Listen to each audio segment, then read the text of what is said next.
Hello and welcome to the Sisters for Fitness Wellness Show. I'm Stephanie Gaines-Bryant.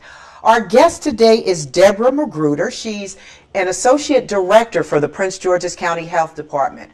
We're talking about one of their initiatives, which is the Step It Up program, where they're trying to get residents of Prince George's County to just get moving in a healthy direction. Welcome, Deborah. Thank you, Stephanie. I'm delighted to be here. Deborah, before we move on and talk about the Step It Up program, I want to talk about the state of the county when it comes to health. And you deal with a lot of chronic diseases in your area. Right. So let's talk about what are some of the issues, some of the ailments that are plaguing residents of Prince George's County. Absolutely. So I oversee the Health and Wellness Division, and that within that division is our chronic disease program. And what we're finding and looking at the data about chronic diseases is that Prince George's County has some of the highest rates in the state for diabetes, hypertension, heart disease, and cancer. Actually, 60% of the deaths in Prince George's County are caused by those chronic diseases. So with our program, what we are committed to doing is identifying and addressing the risk factors that play into those chronic diseases. So when we look at tobacco usage, poor nutrition, physical inactivity, and obesity, they all play an integral role in the development or acquisition of those chronic diseases, and that's what we're working to address. The important thing about those risk factors is that they're modifiable, and I want to say that again, they're modifiable. So in other words, all of these areas that we're dealing with, the diabetes, the cancer, the obesity, all of these things are things that can be managed. Yes, absolutely. Managed and controlled. In 2014, the county's rates for diabetes, obesity, and hypertension actually exceeded the rate for the entire state of Maryland. And when we look at our deaths, we had a higher death rate from cancer and heart disease that was higher than the state of Maryland. In some cases, we're higher than the rate for the entire United States. So it's really important to us to get the messaging out that these diseases are preventable, and if you're living with them, that you can manage these diseases and offset some of the deleterious effects of them. Let's talk about the whole cultural issue. And do you find these rates are higher because we're dealing with a county that is primarily African American? Yes, African American, and we are seeing an increase in the Latino population and their acquisition of these diseases also. I think within our community, we're so embedded in our cultural, and when we get together and we socialize, we are accustomed to eating certain foods. We have to have our fried chicken and our potato salad and our greens cooked in fat bag, which is there any other way? No. Well, smoked turkey necks, I tell you, they are just as good. So, culture plays a huge role in how we eat and how we socialize. I think we also have a higher rate of a genetic disposition to some of these illnesses, Yes, especially diabetes. Diabetes, hypertension, absolutely, which makes it more critical that we play an active role in managing our health, our diet, our weight, to stop smoking cigarettes. All of that is critical. And that cultural stuff, as we were just talking, it is so deeply it's so deeply ingrained in us. We were talking earlier off camera about how when we were kids, Mom would just dump 5 pounds of sugar in a pitcher when we made Kool-Aid. Right. And there were 7 of us in our family. I don't know, I come from a very big family. And so we drink Kool-Aid all day. And we had no idea how harmful that amount of sugar. We had no idea that that amount of fat back in the collard greens were harmful. Right.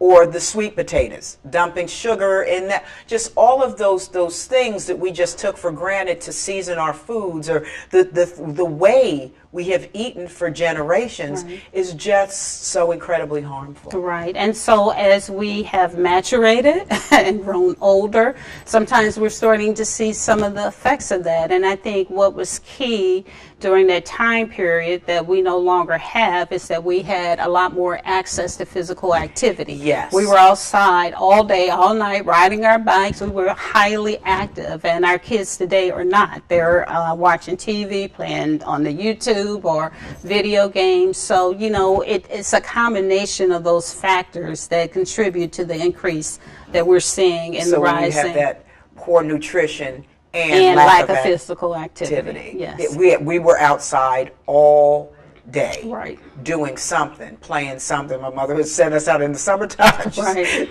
Don't come in. Don't come in until the sun goes down. That's right. That's right. That's right. Otherwise, you stay outside. Right. So how are you getting the message? How is the county getting the message out there?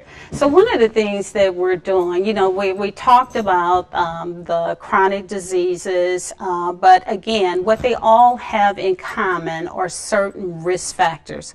So at the Prince George's County Health Department, and specifically within the Health and Wellness Division, we are providing programming that targets those risk factors. So we have programming that address tobacco usage, that address poor nutrition. We have programming for obesity and getting the weight off and managing what we eat. And I could talk to you a little bit more in detail about those programs. But the key is, if we modify the risk factors for the acquisition of these chronic diseases, we can drive down the prevalence and the incidence rates of acquiring them in our community. Now, you have been in public health for a while. You've dealt on a state level as well as a local level with public health. And county, yes. Mm-hmm. Now, do you think we're moving in the right direction? I do. I think that we are more in tune to the risk factors that impact our health. I think we are providing more prevention messaging out to the public, and not only messaging that hones in on how you prevent the acquisition of chronic disease, but if you're living with chronic disease, we're doing a good job, I think, of imparting that information on how to manage the chronic disease, how you self-manage, whether it's diabetes or heart disease. So I think, you know, overall we're doing a much better job of getting the messaging out to the public. One thing I'm concerned about, you were talking about the smoking cessation issue. We may be not smoking as much as we did years ago, but there's something that's come along to kind of take its place. Right, right. And we discussed that a little bit, and it's called vaping. So, you know, there's a lot of information that we don't know yet about the harmful side effects of vaping. But what we do know is that within that vapor, there is nicotine. And regardless of whether it's a vapor pipe or a cigarette per se, the most addictive substance is the nicotine. So, you know, a lot of us look at vaping as a gateway to possibly smoking cigarettes, because anytime you induce an addictive substance in your body, you're going to build up a tolerance for it, so you're going to want more and more.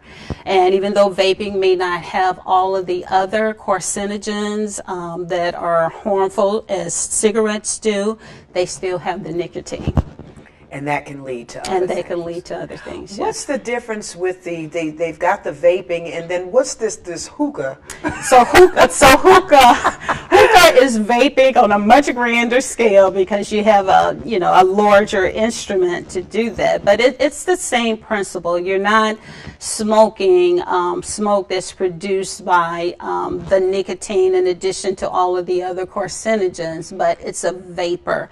And, you know, for me personally, the hookah, I question how hygienic that is, because it's shared by a lot of people. And we don't really know how well that's disinfected or clean. We just don't know. So for me, it's a risky behavior. Indeed. Let's talk about a little bit now about the whole Step It Up program. Okay. There have been studies, of course, done that suggest that if you work out with a group of people, if you walk with a group of people, if you do a class with a group of people, you're much more likely to stick with it than if you're working out alone. So the Step It Up program, which is a walking group, a free walking group, they promote getting out there and walking together. Absolutely, and we're really excited about this program. It's a new initiative for us that began in June, and it was the joining of forces of our Prince George's County Executive, Rashawn Baker, the Prince George's County Health Department, and the Department of Parks and Recreation. So we came together and formed this club/campaign that we would reach out to residents and engage them in these physical activities to address chronic disease acquisition. So on the first Wednesday and the third Wednesday of every month, we meet in various parks throughout the county. And it's so exciting because Prince George's County has a wealth of parks and trails and tracks that a lot of our residents don't get to see. So when we meet at a different one each time, what happens is that we find that the residents are coming out with their families, their friends, their neighbors, and so it becomes like a social fitness venue. So it's really exciting. We see our numbers increasing with every session we have, and it's just a wonderful activity to bring others together to support you in your health efforts for physical activity, and you're doing the same with others. The other key point too, is that I think it's important for county leaders to model healthy behavior. So when the residents come out, they see our health officer, Pamela Creekmer with the Prince George's County Health Department, our county executive, and other leaders with Parks and Recs. So it's just a great activity. What have you seen as far as the success of it? If people come back and said, as a result of walking in your group, I've lost weight, or I feel better, or got a good report from the doctor. What's been the success? Right. We have heard comments from several residents. We have some that they said they will never miss a session because they look forward to it and that they feel better and that they're, more committed to incorporating physical activity in their lives now.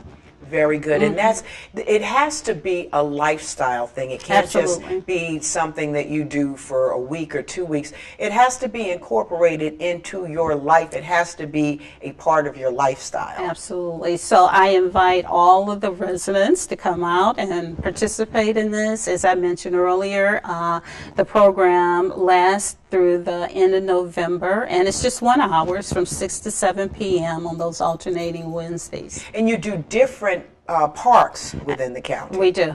And I think that's a part of the excitement of this project is that, some residents have never seen all of these parks, or they're amazed that we have so many parks in this county. So it provides them the opportunity to walk through the parks or run. If they want to run, they can do that, or engage in other physical activities. And I want to encourage people who will say, well, I'm just such a slow walker, I don't want to. It doesn't matter. There are people at every single level of fitness. Absolutely. The first step on any journey is the first step. Very good. Right. That's very good. So whether you're a slow walker, whether you're a runner, whether you're a putt-putter, that's right. You can come out there, put one foot in front of the other, and get it done. Right. And so, throughout our programming at the health department, as I mentioned, that those risk factors are so critical to address. So the Step It Up campaign addresses the physical inactivity. And so we're trying to get our residents to engage in more healthy behaviors and by increasing their physical activity that ultimately will address the acquisition of chronic diseases. Just as important as being active is how you eat. We want to incorporate healthy eating. And so throughout the county, we have partnered with Suburban Hospital and the Department of Parks and Recreation, and every month we host what we call a Dine and Learn workshop. And this is another activity that a lot of our residents are really enthusiastic about. They attend this session once a month, and we provide them with a registered dietitian that's there to talk to them about healthy eating tips and how to prepare meals. Not only does she talk it, she actually prepares the meal in front of them, and so all of these participants get to taste it. During this, they are offered free assessments. We screen them for their blood pressure and for their cholesterol levels. They get to take these recipes home, and they also there's also a built-in component of physical activity. So they engage in yoga or some modified form of Zumba, and they love it. It's a very popular program. Deborah, I want to specifically talk about the rate of diabetes in Prince George's County, which is at really high levels. Right. And I want to talk about what are some of the things that you all are helping people do to live with diabetes, because you can live a very successful, very comfortable, healthy life and be a diabetic. I'm one. So, Living testimony. I am a living testimony of how you can live successfully with diabetes. But I also incorporate the whole nutrition thing. I run every day. I'm a yoga instructor. So what are you guys doing to help people manage? Well, you know, we start off, Stephanie, by ensuring in the classes that we're either facilitating or a part of, ensuring that the resident know what diabetes is. You know, I found it quite surprising that a lot of folks don't know. When you say diabetes, they say, oh, that's sugar. Then you say, well, what does that mean? What is sugar? So, you know, I want to just say that diabetes is a disease in which your blood sugar levels are above normal. I think it's important that people understand that. You know, we talk about how the pancreas is an organ next to the stomach, and it makes the hormone insulin. So for someone with diabetes, the insulin is not entering into their cells properly, or it's just not functioning at all. So diabetes has always been a disease that I think there's a lot of myths and misconceptions about, but the messaging that we impart is that it's a serious medical health condition, but it's one that can be managed, and that but is a big one. It can be managed effectively. Also with diabetes, it is a silent killer. Absolutely. A lot of times people may have diabetes for years and years and years and not know it. Also, you can be insulin resistant. Absolutely. For many years, which is pre-diabetes, and you don't know it. You don't know it. And I think that all contributes to, you know, a high mortality rate with diabetes. So getting folks screened by having them doing the blood glucose or the A1C, I think that's important. I think that should be just standardized as a part of your visits to your doctor. I think everybody should be screened for diabetes type 2. Especially if you have a history in your family. Because I know both of my parents are diabetic, grandparents. My husband is diabetic. So it runs very strong, not just in my family, but in many families. In many families. My dad was a diabetic amputee, so we see it all around us. So it's, again, I think, you know, it's contributed to some of our diet, but then there's a strong genetic predisposition for it. So, so for us, our program, you know, we have classes that we call on-the-road diabetes classes, and we partner with the Joslin Diabetes Center, which is a part of Doctors Community Hospital, and we offer these diabetes educational classes every month. So currently we are in Laurel Beltsville Community Center, Suitland Community Center, and the Southern Regional and Recreational Facility. So these classes are taught by certified diabetes educators. They're taught both in Spanish and in English, and they're quite successful. So we call it on the road because these classes travel throughout different parts of Prince George's County. What do they teach? Well, they teach how to manage diabetes. They teach about things that if you were diagnosed with pre-diabetes, some of the things that you can do to mitigate the acquisition of full diabetes. So it's about education about what diabetes is and what it isn't. It's about how you manage and live with diabetes, the appropriate foods. Within these classes, they also offer a physical activity. So it's about eating the correct foods and engaging in physical activity and just monitoring your glucose levels.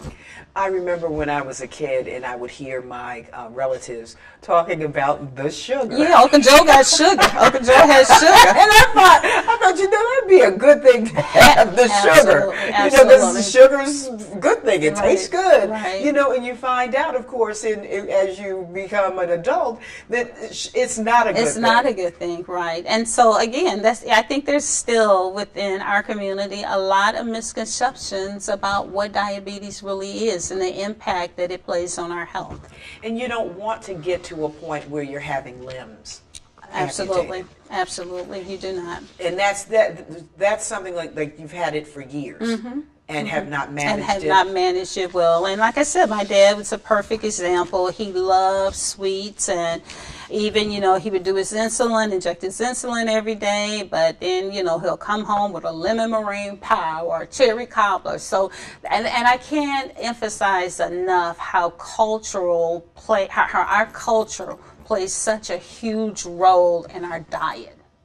It's what we have been acculturated with growing up. Yes. I'm supposed to eat this food. And so, education is key. Education is key. At what stage should you start paying attention to these type things? 10, 20? I think as young as possible, if you have a family history of diabetes. I think, when you start to notice, like, for example, if you're bruising easily or you just don't feel well, and you have this family history of it, I think that is a critical sign for you to go to a doctor and say, look, I'm worried that I may have a propensity to acquire diabetes, and I want you to test me for it. How are you reaching out to young children? Do you have any programs that are reaching out to young people? Because the younger you get kids interested not only in diabetes, but the younger you get kids interested in their health, eating right, physical activity. Well, we do, and this one I'm quite excited about. We just recently partnered with the Target Corporation Foundation, and we are going to implement healthy eating, active living components in a couple of our schools this fall. And so the target population are 4th and 5th graders, because we know it's important to reach out to children when they're young before they have developed these poor nutrition habits or poor physical inactivity habits and reach them. So this is an exciting project, and I had to tell you more about it when we get it implemented, but it targets the children, it targets their teachers. The teachers are required to provide a curriculum and go over this, teach it 1 hour a day, at least once a week. The children and their families have to be a part of this curriculum, the moms and dads. We offer a physical activity 1 or 2 nights a week where the parents are involved. It has a lot of competitive activities in it. For example, families will compete with each other on who can prepare the most nutritious meals at the school. We're bringing farmers in that they can display and talk about their fruits and vegetables, and most importantly, we are working with the cafeteria staff, yes. the nutritionists or dietitian, to impart messaging to them about how important it is that the foods that they're preparing or the proper foods that these kids should be eating. We're also going to address vending machines in schools and making sure that there are some healthy options in those machines. So this is one of our projects we're really excited about because the target, again, is 4th and 5th graders. We're looking at 9 and 10 years old. We're trying to reach them when they're young. And another thing is reaching the moms. Absolutely. Because as moms, I don't know if you're a mom. I'm a mom. Yes, and I'm definitely a mom of 4. Mm-hmm. And so reaching the mom who does the grocery shopping. That's right. That's right. So do you pick up the Chips Ahoy or do you pick up the grapes? Right. So just getting the moms to get into a more healthy mindset is important as well. Absolutely. And this program has been implemented a couple of places across the country. And what they have found is that as the kids hear the messaging that's provided by their teachers based on this curriculum, when they go shopping with their moms, they calling them out. Well, Mom, that's not a healthy thing to buy. So it's so critical to have the entire family unit involved in this, not just separately the moms, not just separately the kids, but you're doing this as a team. And everybody is working together to, ensure the provision of greater nutrition in the family and physical activity. Very good. Before we wrap it up today, I want to mention one more time the Step It Up program, that it's every other Wednesday. It's the first and third Wednesdays of each month, and the location, because it changes sites, because we have a lot of county parks within Prince George. There's a lot of trails and tracks, so it changes locations, but I encourage everyone to go to our website. That information is posted and updated. Yes, and how, just walking together or doing fitness as a family, it means that you will probably stick with it. That's right. That's more right. than if you have to, oh man, I got to go this thing alone or whatever. But if you grab your spouse, grab one of your kids, your neighbor, your co-worker, and it becomes more of a social fitness activity, and you support and encourage each other. Exactly, because we're all going through That's right. similar things. Absolutely. So, of course, I know the county does lots and lots of programs, so I'm going to have you back as often as possible. Okay. We're excited. Talk about all of the programs. Yeah, this has been an exciting year for us. We partnered with the Farmers Market and implemented programming there. So we have a lot of activities that are happening this year, and I would love to come back and update you and your audience about it. Yes, the Sisters for Fitness Wellness show is about health and wellness, especially obesity and diabetes, all those diseases that we touched on earlier in the program. That is what we're about, is reducing the epidemic levels, not just in Prince George's County, but throughout the country. So it has been a pleasure having you and talking to you about this. It's been a pleasure meeting you and sitting with you. Thank you so much. I'm Stephanie Gaines-Bryant. You've been watching the Sisters for Fitness Wellness show. Have a great day.